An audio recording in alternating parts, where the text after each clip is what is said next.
These are the medieval walls of the Slovenian town of Piran on the Adriatic coast.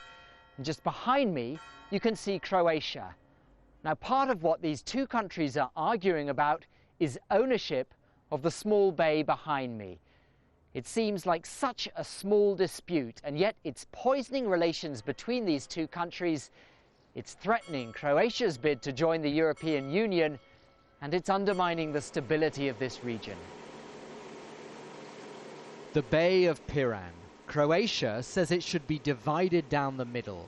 Slovenia, which has a much shorter coastline, wants most of the bay for itself, so its ships can reach international waters.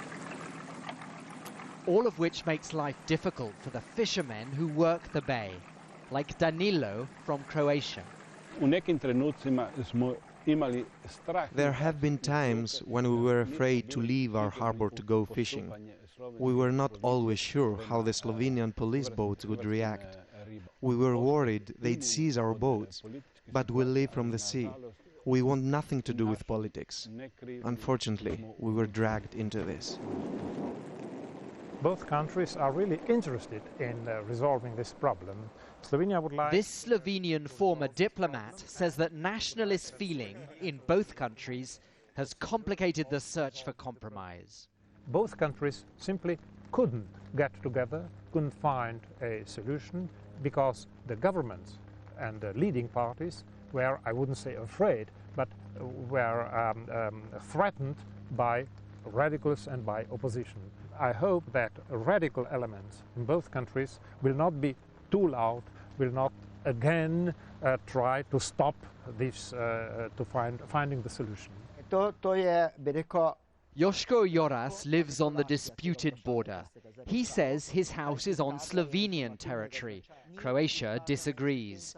To make his point, Joško has been on hunger strike and to prison. Compromise not in his nature. Croatia is breaching basic civil rights.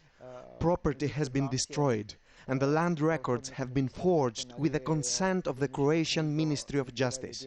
Even the President of Croatia supports these unlawful acts.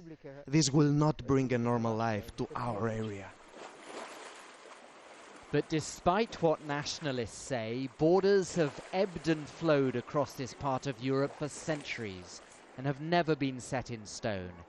History here bears witness to a rich mix of cultures. Barnaby Phillips, Al Jazeera, on the Slovenian-Croatian border.